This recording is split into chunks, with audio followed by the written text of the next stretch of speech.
नमस्कार, मैं पवन कुमार डायलॉग्स में आपका स्वागत है। दोस्तों लगभग 48 घंटे बाद अ, हम आपके पास हाज़िर हैं उस विषय को लेकर। वैसे तो हम लोग कल भी बात किया हमने, पर उस विषय को जिस विषय पे हम लोग लगातार अ, अपडेट कर रहे हैं, लगातार विवेचना के साथ आ रहे हैं, व्याख्या कर रहे हैं। सच के पीछे किस इफ़ेक्ट के पीछे जानना चाहते हैं, उसकी सच्चाई क्या है? उसका विस्तार क्या है, उसका असर क्या है हमारी और आपकी ज़िंदगी पर? हम रोज़ दुनिया देख रहे हैं, रोज़ दुनिया की खबरें देख रहे हैं। ज़्यादा आजकल युद्ध छाया हुआ है पूरी दुनिया में, क्योंकि उस युद्ध ने बिल्कुल हमें, ख़ासकर जो हिंदुस्तान की अर्थव्यवस्था और हिंदुस्तान के लोगों बिल्कुल उसको बिल्कुल गर्दन से पकड़ा हुआ है। अ, अफ़वाह नहीं, अफ़वाह पे भरोसा मत करिए। यहाँ पे युद्ध युद्ध की तरह दिख रहा है, पर सच ये हम आपको फैक्ट्स पे बात करना चाहते हैं, जिसको आप सुनिए और उसके बाद आप उसकी विवेचना खुद करिए। मैं फैसला आपके ऊपर छोड़ूँगा।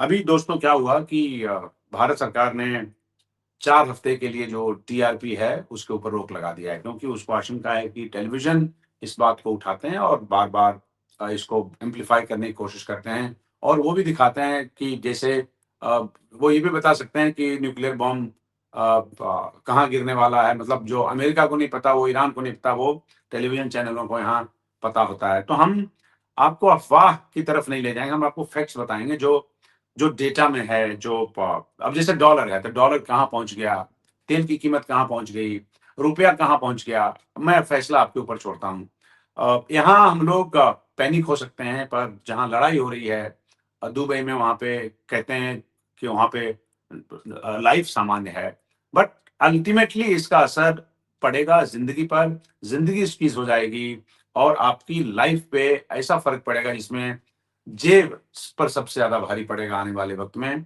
महँगाई बढ़ सकती है, ग्लोबल मंदी आ सकती है। तो इस तरह से अलग-अलग पहलुओं पे बात करेंगे। हम 48 घंटे बाद आपके सामने आए हैं।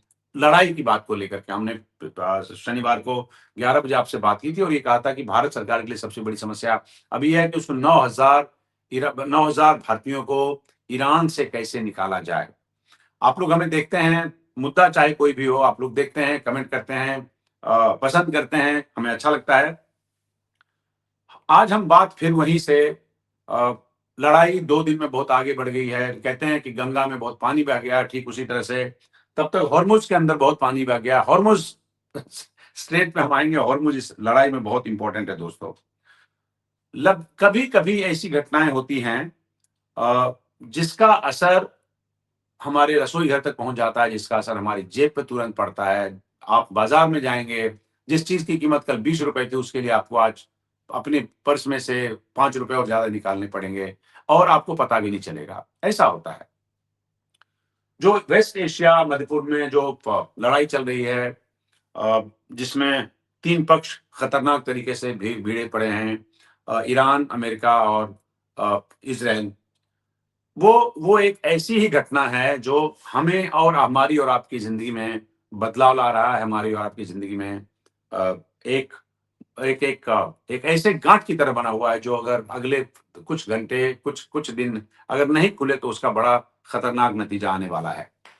अ, वो आंकड़ों से हो जाएगा तय, वो जब मैं आपको फैक्ट्स बताऊँगा तो उसके आधार पर आप खुद तय कर लेंगे कि अच्छा ठीक है, लाइफ में थोड़ी अ, प थोड़ा कंस्ट्रिक्ट होने वाला है, थोड़ा टफ होने वाला है, थोड़ा प्रेशर आने वाला है।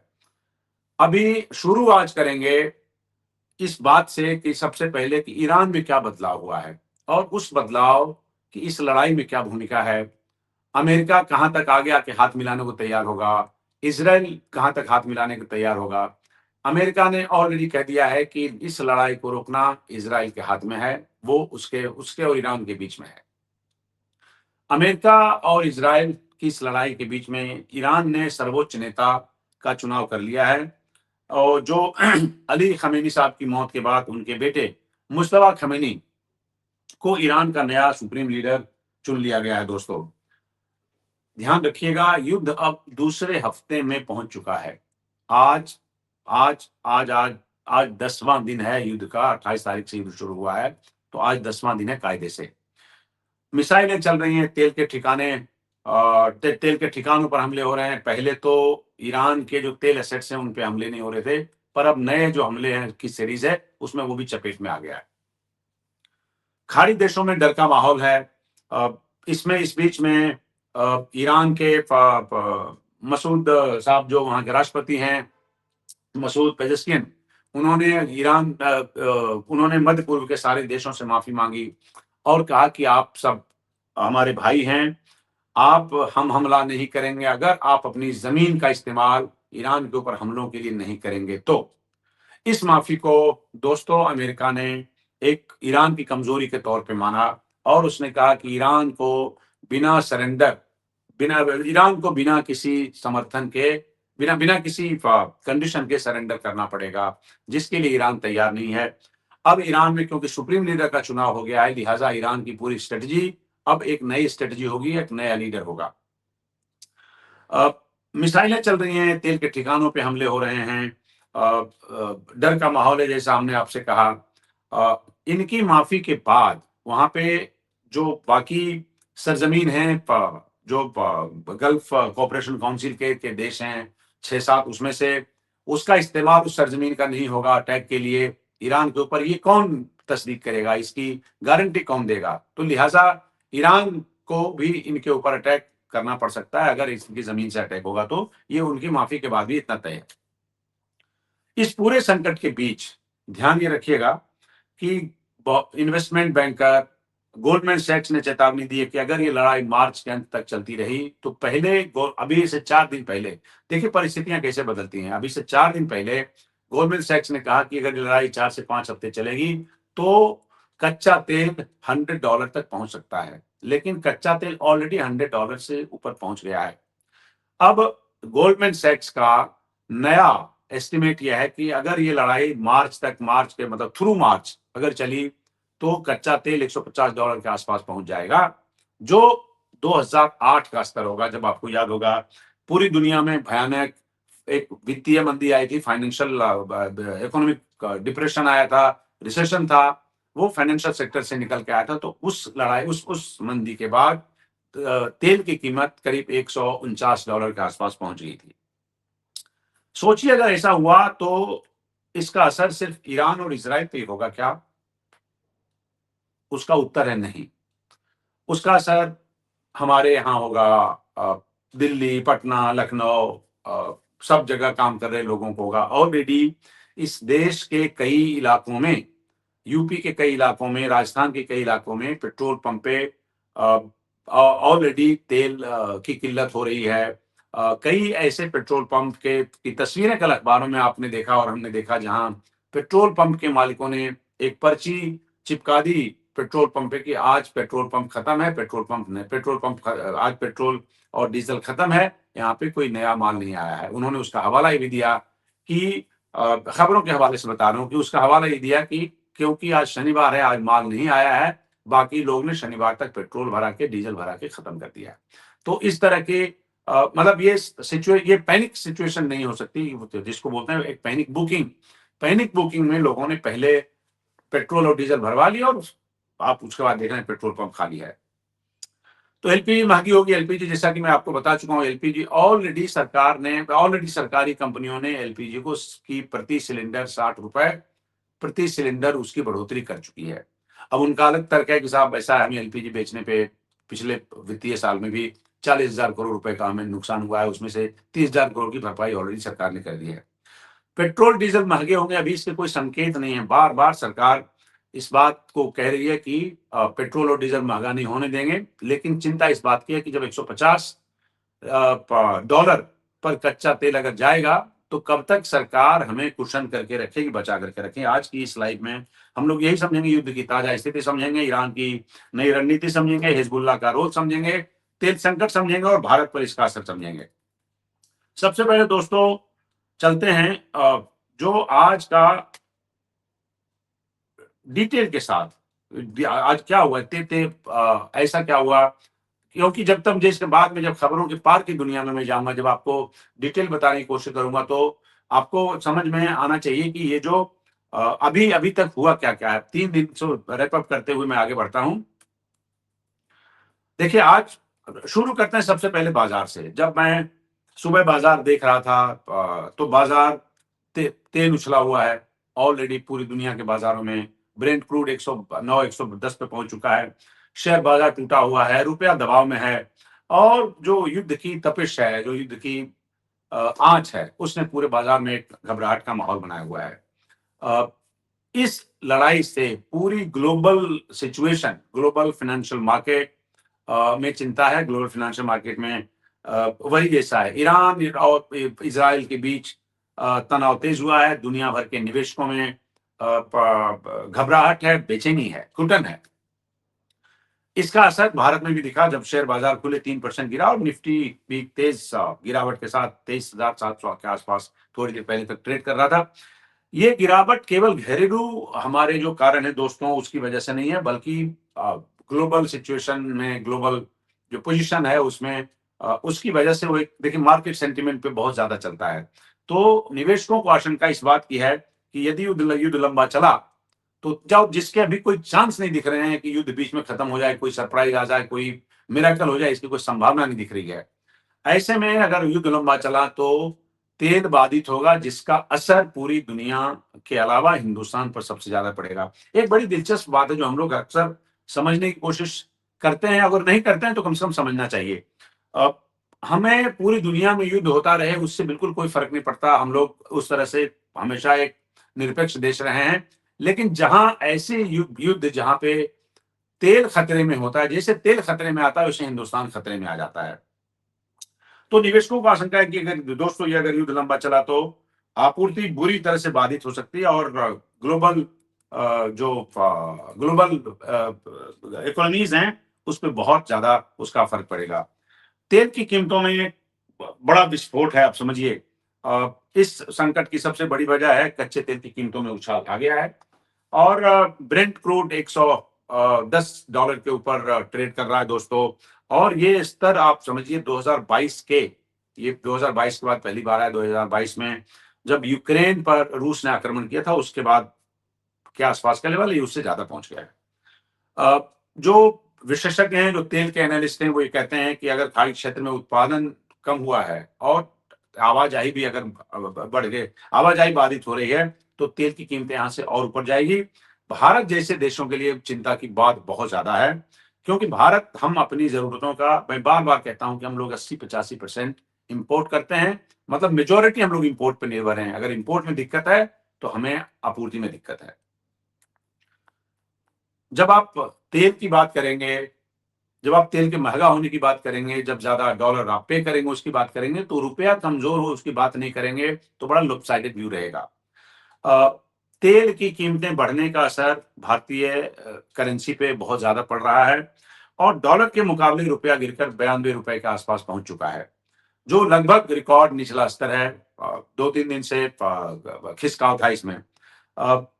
रीजन क्लियर है। जब तेल महंगा होता है तो भारत को ज्यादा डॉलर खर्च करने पड़ते हैं। मतलब इस कोई बहुत इसमें रॉकेट साइंस नहीं है, एक मामूली छोटा मोटा इकोनॉमिक्स से समझने के लिए। और इससे विदेशी मुद्रा पर हमारा दबाव है और विदेशी मुद्रा पर दबाव है तो रुपया कमजोर हो रहा है। अगर ये युद्ध और लंबा चलता है तो रूपी पे और दबाव रहेगा और न केवल रूपी पे, बल्कि देखिए बाहर से इन्वेस्टमेंट आना बंद हो जा रहा है।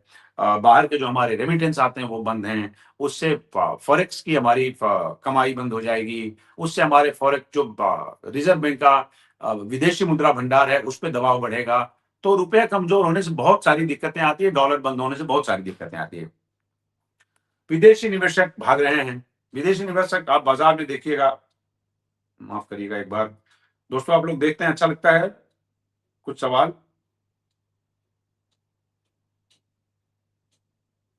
हमारे पास एक सवाल है कि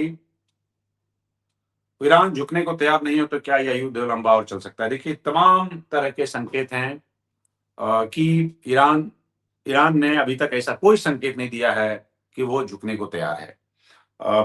मैंने 2 बातें कही आपसे। एक तो ये कहा कि ईरान ने परसों माफी मांगी सारे गल्फ कंट्रीज से और ये कहा कि आप लोग हमारे भाई हैं। आप अगर अटैक, आपकी जमीन, आपकी सरजमीन से अगर ईरान पे अटैक नहीं होगा तो हम आपके ऊपर अटैक नहीं करेंगे, भरोसा दिलाता हूं। इस बात को अमेरिका ने समझा कि शायद एक एक एक एक एक एक नरमी है और इस बात को सरेंडर करने जैसा उसको माना गया, पर ईरान ने साफ कर दिया कि ऐसा कोई इरादा नहीं है। अमेरिका को ये लगता है कि एक तो ये समझिए कि जो वहाँ के सुप्रीम लीडर मुज्तबा खामेनी साहब बने हैं, वो कहना है अमेरिका का, ये किसी तरह हमें कबूल नहीं है। और ये अगर इस मूव को माना जाए कि कोई नेगोशिएशन कल को हो सकता है या कोई रेप्रोचमेंट हो सकता है या कोई बातचीत हो सकती है, तो ऐसा बिल्कुल नहीं है। और ईरान ने ऐसा कोई संकेत नहीं दिया है कि ये युद्ध अभी जिसमें युद्ध को रोकने जैसी कोई बात, कोई मंशा, कोई नीयत दिख रही हो। तो आपने जो सवाल पूछा है कि क्या युद्ध लंबा खींच सकता है, तो हमारे पास जो तमाम परिस्थितियां हैं उसको देखते हुए इसके अलावा कोई और आंसर मेरे पास नहीं है जो मैं कहूं कि अब पहली नजर में ये लग रहा है कि ये युद्ध लंबा अभी चलेगा। अभी कोई लक्षण इसे दिखने हैं जिसमें युद्ध लंबा नहीं चलने की कोई खास वजह हो।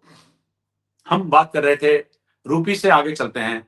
अ, तो बाजार की जो गिरावट है दोस्तों, तो बिकवाली की वजह से है। अब जो फॉरेन इन्वेस्टर्स जिन्होंने इन्वेस्टमेंट किया हुआ है भाग रहे हैं, तो आप समझिए कि बहुत बड़ी बात है। विदेशी निवेशकों ने पिछले कुछ दिनों में लगभग 20,000 करोड़ से ज्यादा पैसे हिंदुस्तानी मार्केट से निकाले हैं और यहां से निकाल कर गए हैं। और इसके जगह पे वो इमर्जिंग मार्केट्स में पैसा लगा रहे हैं, जहां उनको लगता है कि ये ज्यादा सुरक्षित है, जहां पे इन्वेस्टमेंट बेहतर होगा, जहां पे रेट ऑफ रिटर्न बेहतर होगा, वहां पे लगा रहे हैं। और ये अगर ग्लोबल तनाव लगातार बढ़ता रहता है, तो इस बात की गारंटी है कि और भी जो फॉरेन इन्वेस्टर्स हैं वो भारत से जोखिम कम करने के लिए शेयर बाजार से पैसा निकालते रहेंगे। शेयर बाजार में किन किन सेक्टरों में असर हुआ है इसका, इस युद्ध का, इस तनाव का, और अमेरिका, इजराइल और ईरान के बीच जो भीषण लड़ाई चल रही है उसमें सबसे ज्यादा असर देखिए गिरने वाले सेक्टर क्या क्या हैं। सबसे ज्यादा गिरने वाला सेक्टर है बैंकिंग है, ऑटोमोबाइल है, क्योंकि ऑटोमोबाइल हम लोग बहुत सप्लाई भी करते हैं यूएई में। इस मारुति का लगभग 15%, आपसे मारुति सुजुकी का करीब 15% मार्केट एक्सपोर्ट होता है वहां पे मिडिल ईस्ट में। ऑटोमोबाइल्स हैं, एयरलाइंस के शेयर गिरे हुए हैं। उसकी दो वजह है। एयरलाइंस की ऑपरेशन बंद है। मतलब आप समझिए एयरलाइंस की जब आप बात करते हैं तो कुछ डेटा ऐसे समझिएगा, करीब मिडिल ईस्ट से आने जाने वाली कम से कम करीब 30,000 फ्लाइट्स, मोर देन 27,000 फ्लाइट्स बंद हैं, आंशिक रूप से चली हैं। इस बीच बीच बीच में कुछ फ्लाइटें आंशिक रूप से शुरू हुई हैं जिनको इवैक्यूएशन के लिए इस्तेमाल किया गया है। बाय द वे, मैं आपको ये बता दूं कि भारत में भी जो मिडिल ईस्ट में जो लोग रहते हैं उसमें से करीब 50,000 से ज्यादा लोग वहां से इवैक्यूएट करके हिंदुस्तान अभी तक आ चुके हैं। क्योंकि जब मैं ये चर्चा बार बार आपसे करता हूँ, आप उनमें से कई लोग जो हमें देखते हैं और जिनके रिश्तेदार यूनाइटेड अरब अमीरेट में रहते हैं, वो इसके लिए चिंतित थे। तो काफी हद तक उसमें से काम किया जा रहा है और भारत सरकार ने ऑलरेडी इवैक्यूएशन करके 50,000 से ज्यादा लोगों को वापस लाया है। तो एयरलाइंस बंद है। एयरलाइंस की कोई एयरलाइंस की आवाजाही बंद है। एयरलाइंस की आमदनी बंद है। एयरलाइंस में तो इसलिए एयरलाइंस के शेयरों पे दबाव है। तो तेल महंगा, और हाँ, रियल एस्टेट में इसका बहुत असर है। जो टूरिज्म है वो बहुत बुरी तरह से प्रभावित है। तो टूरिज्म से रिलेटेड जो मार्केट में शेयर हैं वो सब बुरी तरह से प्रभावित हैं। तेल महंगा होने से इन सेक्टरों की लागत बढ़ जाती है। आपको पता है, इसके लिए ज्यादा बताने की जरूरत नहीं। और मुनाफा बुरी तरह से घट सकता है, घटा हुआ है। इसके विपरीत जो उस तरह के शेयर आप देखेंगे जो रक्षा सेक्टर के शेयर हैं, वहां पे इस बढ़ोतरी के संकेत हैं। इसमें जो इससे जो विश्व के बाजारों में भी गिरावट है क्या? गिरावट है। एशिया के प्रमुख बाजार भी गिरावट का शिकार हैं। जापान का निकेई 7% तक गिरा हुआ था। दक्षिण कोरिया का, हांगकांग, चीन के बाजार भी नीचे देखे गए। तेल की कीमतों में तेज उछाल और आपूर्ति बाधित होने की आशंका का असर पूरी दुनिया के बाजारों में देखा जा रहा है, एशिया के बाजारों में पर्टिकुलरली जरूर है। अब देखिए, अब मैं आता हूं उस पे। जब हम बात करते हैं कि अब मिडिल ईस्ट में इसके बाद क्या होगा, मैंने रैप अप करने की कोशिश की कि हिंदुस्तानी बाजारों में आज क्या हालत है, क्योंकि आज हफ्ते का पहला दिन है, पहला कारोबारी दिन है।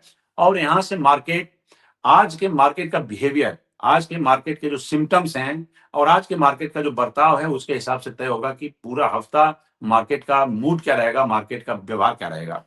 तो वही भारत की अर्थव्यवस्था पर दबाव में रहेगी। भारत की अर्थव्यवस्था में मंदी के भी चांस हैं, भारत की अर्थव्यवस्था में महंगाई के भी चांस हैं। ये लंबे समय तक चलता है तो देखिए कहाँ-कहाँ किन मोर्चों पर हमें दिक्कत हो सकती है। पेट्रोल, डीजल महँगा हो सकता है जिसके संकेत अभी नहीं है। लेकिन ये कब तक कुशन रहेगा, ये कहना बहुत मुश्किल है, इसकी कोई गारंटी नहीं है। महँगाई बढ़ सकती है, चालू खाते का हमारा घाटा बढ़ सकता है और हमारा इकोनॉमिक ग्रोथ अगर ये 3-2 महीने से ज़्यादा चल गया, तो कम से कम हमारा एनुअल जीडीपी आधा पौना % नीचे जाएगा। हर $10 बढ़ने से भारत की महँगाई और चालू खाते के घाटे पर बड़ा असर पड़ता है। अब सबकी निगाहें जिस पे है, देखते हैं होर्मुज़ खुलता है कि नहीं खुलता है, वेस्ट एशिया का युद्ध कितना फैलता है क्योंकि वेस्ट एशिया से ये देखिए युद्ध निकलकर आप समझिए अगर एक घटना की बात करें तो ये हिंद महासागर में आया। हिंद महासागर में जहाँ आईआरएस देना जो एक जहाज था ईरान का, उस पर अमेरिका ने अटैक किया, उसको तबाह कर दिया, बर्बाद कर दिया। जो दूसरा था उसको किसी तरह श्रीलंका ने बचाया। उसका एक तीसरा जहाज जो घूम रहा था हिंद महासागर में उसको उसको हिंदुस्तान ने बचाया और उसको अभी कोची बंदरगाह पे लाया गया है। तो ये तेल की आपूर्ति जो हम कह रहे थे $150 तक जा सकता है, ये अगर ऐसा हुआ तो इसका असर पूरी दुनिया की अर्थव्यवस्था पे पड़ेगा और एक तरह से कहें पूरे बाजारों में हड़कंप मचा हुआ है। अब जरा अंतर्राष्ट्रीय रुख करते हैं जो जिसकी वजह से जो इतनी देर तक मैं आपको बता रहा था कि कहाँ से आया है, कहाँ से निकला है, उसकी समस्या क्या है, उसकी जड़ क्या है और वहाँ कैसे तब्दीलियाँ हो रही है, वहाँ क्या बदलाव हो रहे हैं, वहाँ की राजनीति में, कूटनीति में और जो लड़ाई का मैदान है वहाँ क्या हो रहा है, उस पे अगर हम बात करेंगे तो हमें पूरी स्थिति का पता चलेगा और ये भी पता चलेगा कि अच्छा आगे अब क्या होने वाला है। ताज़ा स्थिति युद्ध की क्या है? ताज़ा स्थिति ये है कि अमेरिका और इज़राइल ने ईरान के इवन सैन्य ठिकाने तो छोड़ दीजिए, उनके तेल के ठिकानों पर भी हमला किया है, ये बात सीरियस है। और तेहरान के आस-पास तेल की रिफाइनरी है, वहाँ पे अटैक है, सैन्य ठिकाने हैं, ड्रोन बेस हैं जो वहाँ पे अटैक किया और इसके जवाब में ईरान ने इज़राइल और खाड़ी के देशों की तरफ फिर से मिसाइलें और ड्रोन दागे हैं और पूरी पूरे पश्चिम एशिया में युद्ध फैल चुका है, कोई देश अब ये बाकी नहीं है। अगर यही हालत रही, हिज़्बुल्लाह बहुत तेज़ी से उसमें घुस गया है, बेरूत उसमें ऑलरेडी घुसा हुआ है। अब यमन के जो हुती सिम्पैथाइज़र हैं, जो ईरान के साथ रहते हैं, ये भी अगर घुस जाएँगे उस तरह से एक्टिव तौर पे, तो बड़ा मुश्किल होगा क्योंकि ये उसके लिए होगा जैसे एग्ज़ाम्पल दे रहा हूँ आपको। जैसे सऊदी अरबिया ने अभी हॉर्मुज़ के रास्ते तेल की सप्लाई बंद कर दी है। वो चाहती है सऊदी अरबिया चाहता है कि वो वेस्ट की तरफ पाइपलाइन से जाके यानबू बंदरगाह जो उनके वेस्ट कोस्ट पे है, जो रेड सी का रास्ते उसका ट्रेड होता है, वहाँ से जो ट्रेड किया है तो कल को अगर हूती एक्टिव हो जाता है तो वो ये पेट्रोल भी ये पेट्रोल और डीज़ल और कच्चा तेल इधर से लाने में भी दिक्कत आएगी। मुज्तबा साहब जब अभी आए हैं हमें ईरान में, मुज्तबा ख़मीनी साहब, तो अभी मुज्तबा ख़मीनी साहब के आने का क्या मतलब है? अब मुज्तबा साहब जो सुप्रीम लीडर बने, उनका चुनाव करने में आप समझिए कम से कम हफ़्ता दिन का वक़्त लगा है। हफ़्ता दिन का वक़्त लगा, बहुत सोच समझ के इन्होंने जो जो असेंबली ऑफ एक्सपर्ट्स हैं, उन सब ने मिलके या जो जो कमेटी है उनकी, उन सब ने मिलके मुज्तबा ख़मीनी का चुनाव किया है। तो अगर ये चुनाव किया है, तो इसका मतलब ये हुआ कि अभी इस फ्रंट पे अमेरिका चाहेगी कि उसके मन से काम हो, तो ये नहीं होगा। मुज्तबा ख़मीनी आ गए हैं, तो इसका मतलब ये है कि हार्ड लाइन रहेगा। मुज्तबा ख़मीनी आ गए हैं, तो इसका मतलब ये हुआ कि जो जिस बात के लिए शहीद कहा जा रहा है ख़मीनी साहब के पिताजी को, वो अभी यहाँ पे कायम रहेगी और ऐसा कोई जेस्चर इस तरफ से नहीं होगा, कम से कम अगले 2-4 दिनों में नहीं दिखता, जिसकी वजह से ईरान सरेंडर करे। ईरान कभी लड़ाई में रहेगा, ये इस बात से तय होगा कि जो मुज्तबा ख़मीनी का स्टैंड क्या रहता है, जो मेरे ख़्याल से शायद हार्ड लाइन की तरफ ही होना चाहिए। ये वहाँ के ऑलरेडी मसूद पेज़ेश्किन साहब कह चुके हैं कि इसको कोई हमारी कमज़ोरी ना मानी जाए। अ, असेंबली ऑफ एक्सपर्ट्स ने इनको लीडर चुना। उनकी पहचान क्या है? उनकी पहचान है कि पर्दे के पीछे से चलाने वाले नेता हैं। ईरान की इस्लामिक रिवॉल्यूशनरी गार्ड कॉर्प से करीबी संबंध है इनके। देखिए वहाँ पे 2 तरह की आर्मी, एक तो जो ईरान की आर्मी है, दूसरा जो वहाँ का रिवॉल्यूशनरी गार्ड है जो जो मोटे तौर पे वहां के सुप्रीम लीडर के लिए काम करता है, लेकिन बहुत खतरनाक कमांडो इस लड़ाई में भी वो बिल्कुल एक्टिवली शिरकत कर रहा है। तो जो और ये इनसे आईआरजीसी से इनके संबंध बहुत ही मधुर बताए जाते हैं, और आईआरजीसी वहां का बहुत, एक तरह से कहें, बहुत खतरनाक आर्मी की तरह काम करता है। मुस्तफा साहब के पास अभी रास्ते क्या है? हम लोग बार बार जब ये कहते हैं कि क्या करना चाहिए, ये जब हम कहते हैं क्या ये तेल की लड़ाई है, ईरान ने जब, भाई मान तो गया था ईरान, ईरान ने क्या कहा? ईरान ने कहा कि ठीक है, चलो हम अपना यूरेनियम एनरिचमेंट बंद कर देंगे।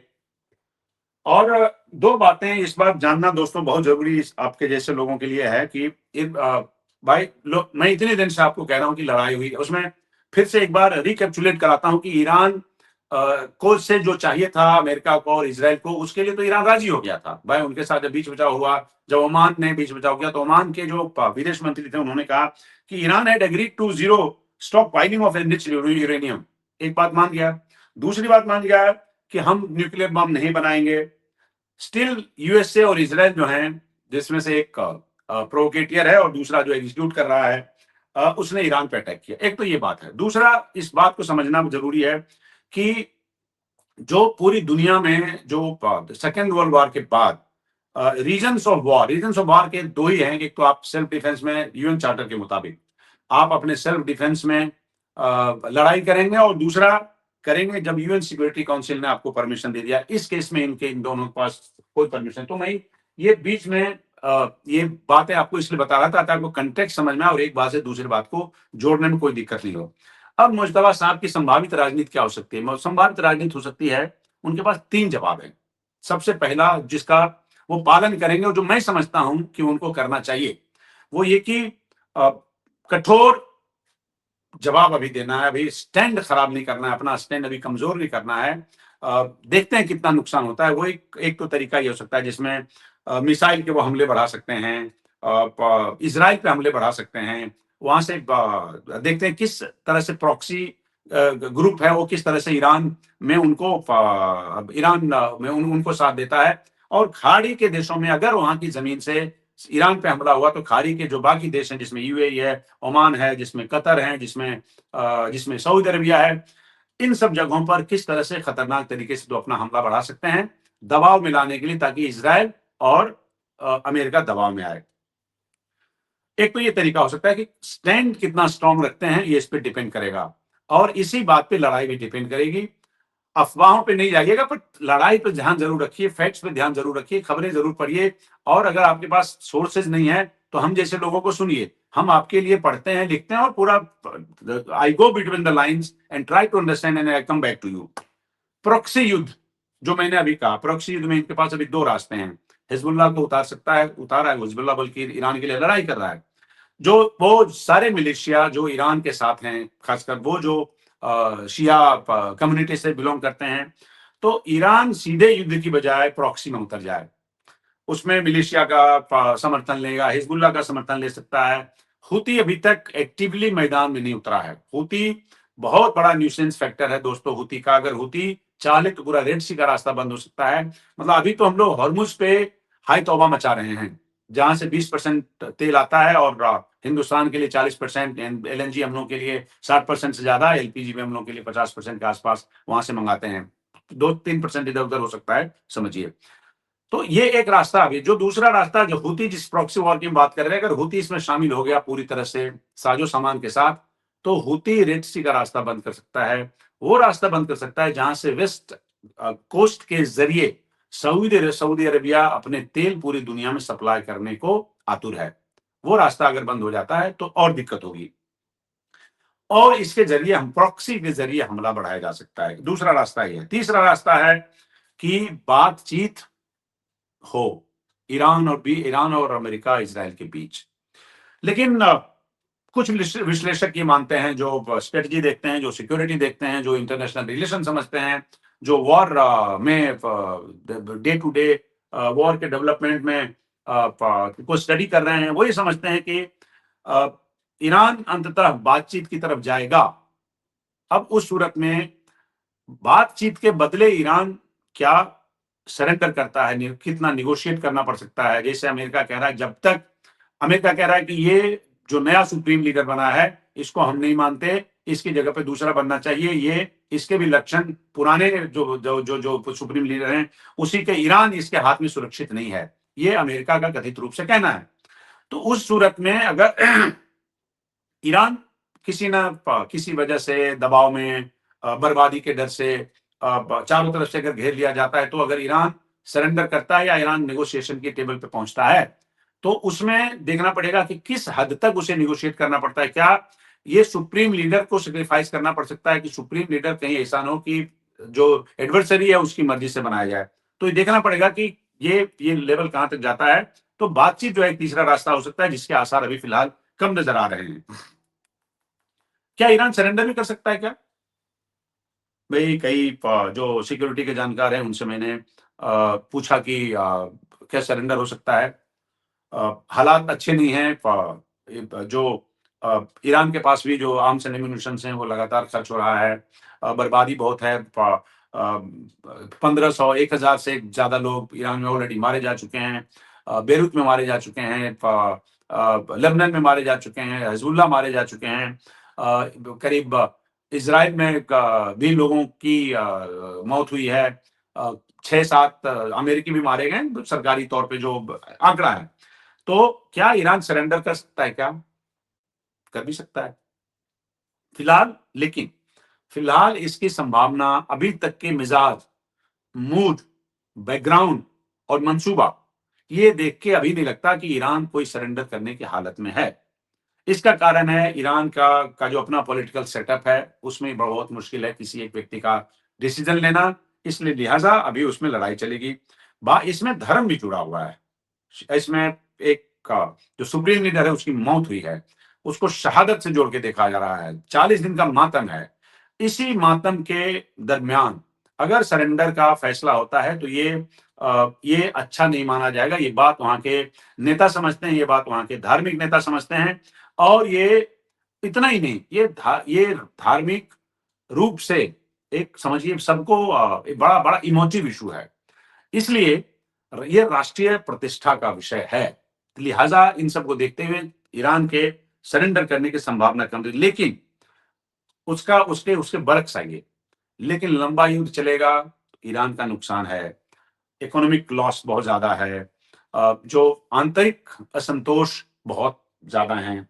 कुछ ऐसे जो जैसे कुर्द की हम लोग बात करते हैं, वहाँ के कुर्द जो हैं वो सुन्नी है, जो इराक से इलाका लगता है, वहाँ के लोगों को भड़का रहे हैं अमेरिका के शासक।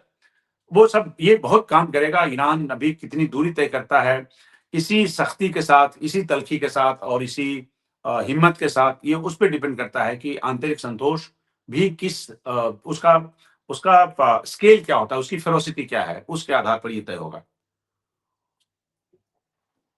आगे बढ़ते हैं दोस्तों, ईरान की माफी, इसकी चर्चा हमने हल्के से की। ईरान की माफी का कोई अर्थ नहीं है, जो ईरान के राष्ट्रपति का कहना है, मसूद पेजेश्कियान साहब का, कि हमने कहा हमले रोके जा सकते हैं। और लेकिन डोनाल्ड ट्रंप ने क्या कहा? डोनाल्ड ट्रंप ने कहा कि इस माफी का कोई अर्थ नहीं है, इस माफी का कोई मतलब नहीं है। तो इसके आगे का स्टेप ये है कि भाई युद्ध करने का फैसला कौन लेगा, युद्ध करने का फैसला कौन करेगा? ट्रंप ने कहा ये युद्ध खत्म होगा और वो इजराइल के प्रधानमंत्री बेंजामिन नेतन्याहू करेंगे। स्पष्ट शब्दों में ये म्यूचुअली एग्रीमेंट से होगा, उसका फैसला बेंजामिन नेतन्याहू करेंगे। यानी इस युद्ध को रोकने की जो चाबी है वो बेंजामिन नेतन्याहू के पास है, जो इजराइल के बॉस हैं। इस बीच में इजराइल थोड़ा सा उसका दम थोड़ा सा टूटता दिख रहा है, नहीं कहीं पर थोड़ा डाउन है वो तो, क्योंकि जो हिजबुल्लाह है, जिसकी बात हमने अभी की, हिजबुल्लाह जो ईरान की तरफ से लड़ाई लड़ता है, वो उसने ईरान के समर्थन में बिल्कुल ऑल आउट वॉर कर दिया है और इजराइल पर हमले तेज कर दिए हैं। ये एक बहुत बड़ा फैक्टर है जिसको इजराइल बहुत सीरियसली ले रहा है, और एक जो दोनों के बीच समझौते होंगे उसमें से एक ये भी दबाव का काम करेगा। जो बेरूत में इजरायली हमलों के बाद तनाव बढ़ गया। बेरूत पे इजराइल ने हमला किया हुआ है।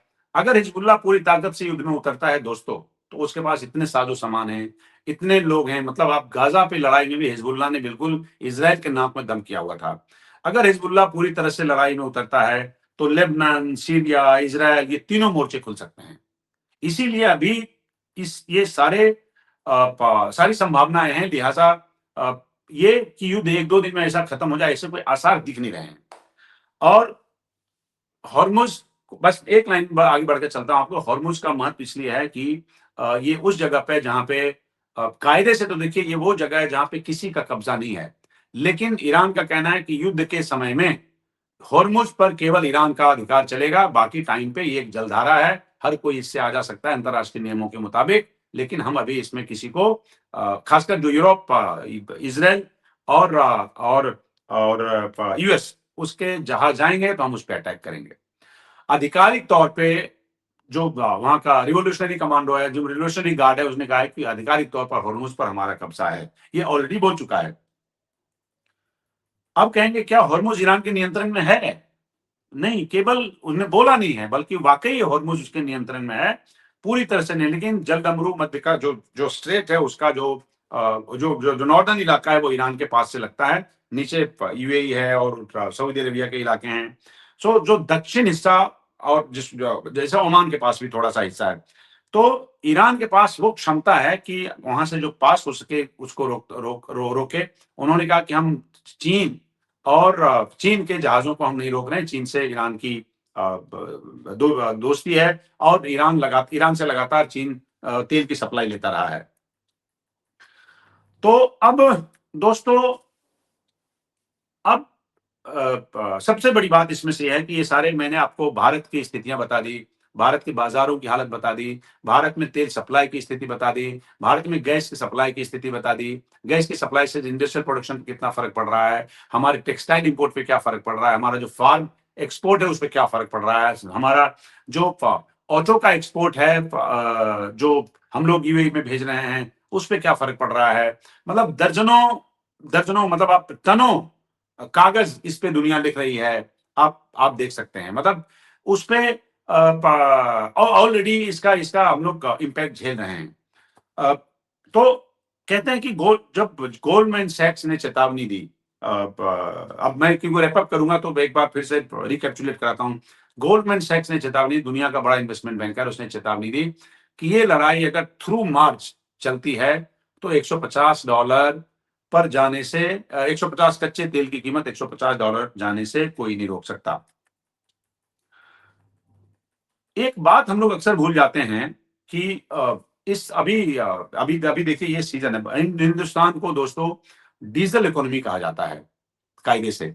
अभी अ, अभी अब देखिए जैसे खरीफ का सीजन अभी आने वाला है अगले 2 महीने के भीतर-भीतर, मतलब मई के बाद इसमें से धान की खेती शुरू होगी, खासकर उत्तरी भारत के इलाके में, जिसमें पानी की दिक्कत ज़रूरत पड़ती है और जो पानी जहाँ पे बारिश की वजह से नहीं है, उसमें लोग अपना ज़मीन से पानी निकाल के फिर उसके बाद अपनी खेती करना शुरू करें, जिसके लिए डीज़ल पंप सेट बहुत इस्तेमाल करते हैं। तो डीज़ल महँगा होने का असर हमारी सिंचाई पे पड़ने वाला है, ट्रैक्टरों के संचालन पर पड़ने वाला है, उसका असर फसलों की लागत पे आएगा। ये सब आगे आने वाले टाइम में इस तरह से एम्प्लीफाई होने वाला है। ऑलरेडी एयरलाइंस और ट्रांसपोर्ट दबाव में हैं। एयरलाइंस की टिकटें महँगी हो गई है, एयरलाइंस का संचालन महँगा हो गया है, एयरलाइंस के शेयर गिरे हुए हैं, लॉजिस्टिक्स महँगा हो गया है, आवाजाही महँगी हो गई है, शिपिंग की कीमत बढ़ गई है, इंश्योरेंस की कीमत बढ़ गई है। इन सब का असर हमारी जेब पे पड़ने वाला है। हमारे यहाँ इम्पोर्ट किस चीज़ का गिरा हुआ है, ये भी एक बार चलते-चलते बताता हूँ आपको। हमारे यहाँ हमारा भारत भारत मध्य पूर्व के लिए बहुत बड़ा बाज़ार है।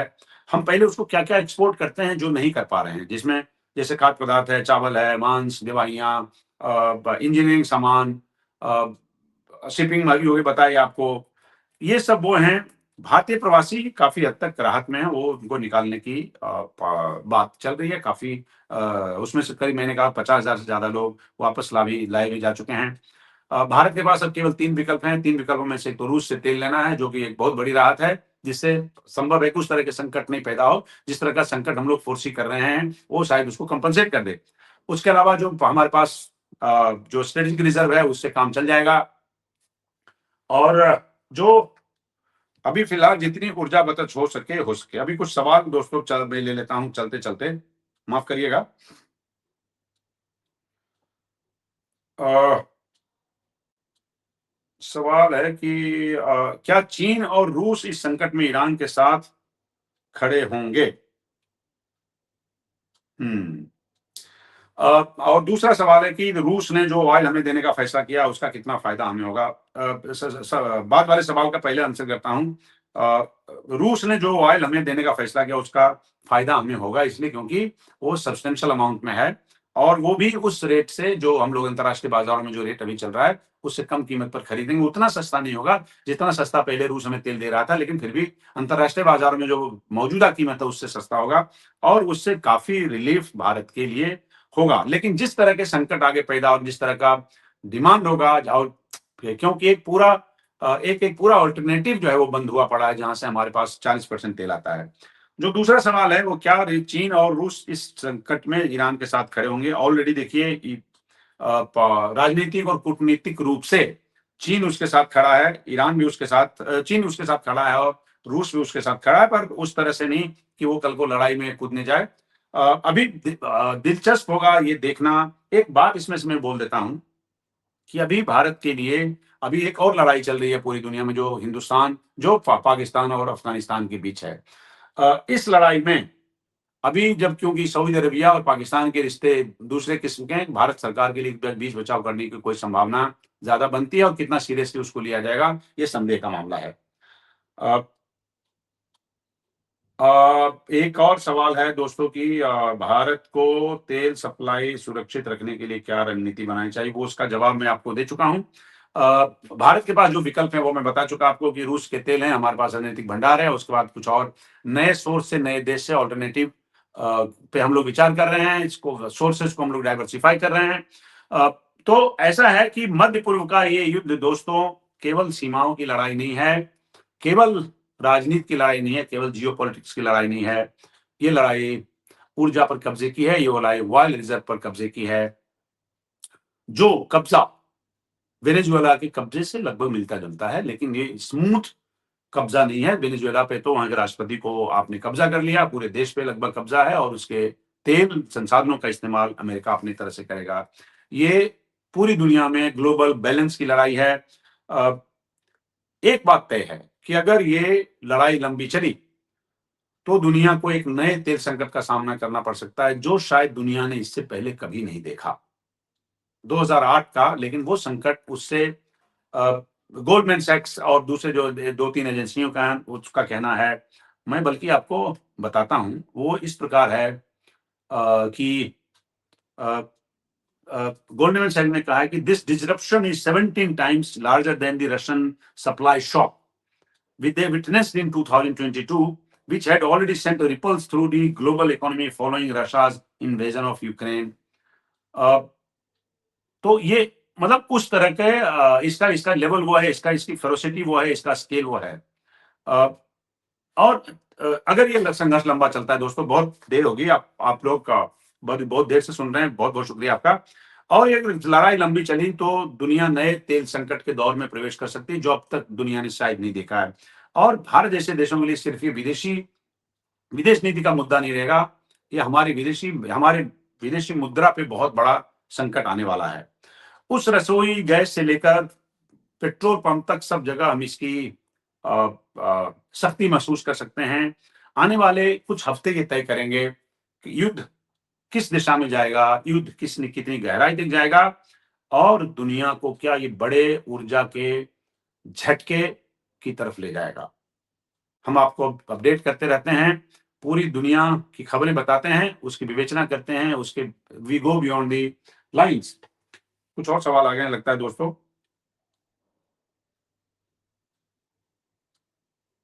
एक सवाल है, पीएम यूएसए को जवाब क्यों नहीं दे रहा? ये सवाल बहुत जायज है। देखिए, क्या होता है कि हर देश अपने हिसाब से जो पूरी दुनिया में जो कूटनीति का सेटअप है, उसके हिसाब से हर देश अपनी प्रायोरिटी तय करता है। अभी हम लोग ये कह रहे थे कि संवेदना ने व्यक्त की ईरान के सुप्रीम लीडर के मरने के बाद, वो भारत सरकार को अल्टीमेटली 5 दिन बाद करना पड़ा, और जो हमारे फॉरेन सेक्रेटरी हैं, वो ईरानी दूतावास में जाके उन्होंने उनके रजिस्टर पे हस्ताक्षर किया और संवेदना व्यक्त की। आप इस तरह के ग्लोबल डिप्लोमेसी सेटअप में आप अलग-थलग पड़ेंगे, ये किसी भी देश के लिए अच्छा नहीं है। पर जवाब सोच समझ के दिया जाना चाहिए। पीएम इस बात को समझते होंगे कि शायद अभी ये वो वक़्त नहीं है, लेकिन इससे अंतर्राष्ट्रीय छवि हमारी क्या बनेगी, वो देखना बहुत ज़रूरी होगा। दूसरा सवाल है कि युद्ध अगर लंबा चला तो भारत के पास क्या विकल्प है? आप भारत के पास कोई विकल्प नहीं है। भारत के पास विकल्प ये है कि वो अपने जो ऊर्जा के स्रोत हैं, उसको डाइवर्सिफ़ाई करे दोस्तों। अ, और उसमें से कितना कुशन ले सकता है, जैसे मैंने आपको एग्ज़ाम्पल दिया अभी कि जो एलपीजी का जो खर्चा है, उसमें सरकार कुशन लेती है और जो सब्सिडी बीच में 30,000 40,000 करोड़ के लॉस के आधार पे के एवज़ में सरकार ने 30,000 करोड़ यहाँ की कंपनियों को दिया। कंपनियों ने ₹60 प्रति सिलेंडर अभी रेट बढ़ाया हुआ है, ये बात करके कि हमें लॉस नहीं है। अ, तो भारत सरकार को देखिए कुछ ऐसी चीज़ें हैं जो जो जैसे जैसे तेल की बात करते हैं, लंबा चला तो भारत क्या कर सकता है? हम 85% तेल बाहर से लेते हैं। हम या तो तेल की सप्लाई तभी हम ठीक बना के रखेंगे जब हम डाइवर्सिफ़ाई कर रहे हैं, दूसरे देशों से ला रहे हैं। तो उस सूरत में हमारा खर्चा बढ़ेगा, हमें हमारे में डिमांड को रिस्ट्रिक्ट करना पड़ेगा, हमारे यहाँ महँगाई बढ़ सकती है। तो इस तरह से एक लाइन में कि भारत के पास विकल्प क्या है, मैं आपको हालात बता रहा हूँ, अब इसमें से आप देख लीजिएगा भारत के पास क्या विकल्प है। बहुत ज़्यादा विकल्प नहीं है, ये देखना है कि अभी अलर्ट रहना है, कहाँ से कितने सामान मँगवाने हैं, किस भाव पे मँगवाने हैं, वो ज़्यादा ज़रूरी होगा। एक और प्रेम साहब हैं, कहते हैं कि वेयर इंडिया स्टैंड्स नहीं क्या स्टैंड्स मैं समझा सवाल थोड़ा और करते हैं इस लड़ाई में और इस लड़ाई में या जो तेल हम लोग मंगाने का एक हिसाब किताब कर रहे हैं कहाँ से कितना मंगाया जाए उसमें अगर इंडिया स्टैंड की बात करते हैं अभी देखिए इंडिया पारंपरिक रूप से हम ईरान के करीब माने जाते रहे हमेशा। अ, इधर के कुछ सालों में इज़राइल के साथ हमारे थोड़े बेहतर संबंध रहे। इस सूरत में भारत एक देखिए हम लोग निर्गुट का पालन करते हैं। अभी भारत के लिए बड़ी ऐसी स्थिति है जिसमें जिसमें इंतज़ार करना बहुत बेहतर होगा कि कौन-सा पक्ष लिया जाए। तो बड़ी टैक्टिकली बड़े नाज़ुक ग्राउंड पे हम लोग खड़े हैं। तो इसलिए अभी ये कहना कि भारत स्टैंड करता है क्योंकि कई सारे फैसले हम लोगों ने भी लिए हैं। जिस तरह से हालात जियोपॉलिटिकल हालात पूरी दुनिया में बदले हैं, जिस तरह से जियो इकोनॉमिक्स बदला है, उसमें उस बदलावों में देखिए इसमें कोई हर्ज नहीं है कि जैसे दुनिया में सब लोग बदलते हैं उसमें से हालात के आधार पे, ज़रूरत के आधार पे, नेसेसिटीज़ के आधार पे अगर भारत भी अपना स्टैंड बदलता है, तो ये कोई बहुत बड़ी बात नहीं है मतलब लेकिन मैं डिप्लोमेट नहीं हूँ तो उस तरह से जवाब नहीं दे रहा हूँ। लेकिन अल्टीमेटली भारत को ये बना के रखना पड़ेगा कि साहब जो एक छवि जा रही है कि इस लड़ाई में हम लोगों ने ईरान को अलग-थलग छोड़ दिया है, उसको भारत को आज न कल कंपनसेट करना पड़ेगा। तरीका क्या हो सकता है, वो भारत सरकार तय करेगी। एक और सवाल था दोस्तों कि हाँ, कि चलिए बहुत-बहुत शुक्रिया आप सबका। आपने सवाल पूछा, आप लोग देखते हैं, मुझे बहुत अच्छा लगता है। आपके पास आप आते हैं इस वक़्त को और हमारे कार्यक्रम आप में आप वक़्त देते हैं, सुनते हैं और सवाल भेजते हैं, बहुत बड़ी बात है। तो दोस्तों, आज लाइव में आपके साथ इतना ही। अभी ये लड़ाई चलेगी। एक और सवाल आया है कि ये अरब देश ईरान के साथ मिलकर युद्ध क्यों नहीं करते, जबकि इज़राइल को अपना दुश्मन मानते हैं? चलिए इस सवाल का जवाब भी हम आपको कल एक बहुत सीरियस सवाल है, हम इसका जवाब आपको कल लेके आएँगे। इसमें थोड़ा-सा डिप्लोमेसी का पुट माँगता है। चलिए, आज आज दोस्तों इतना ही। कल फिर आपसे मुलाकात होगी 11 बजे। नमस्कार।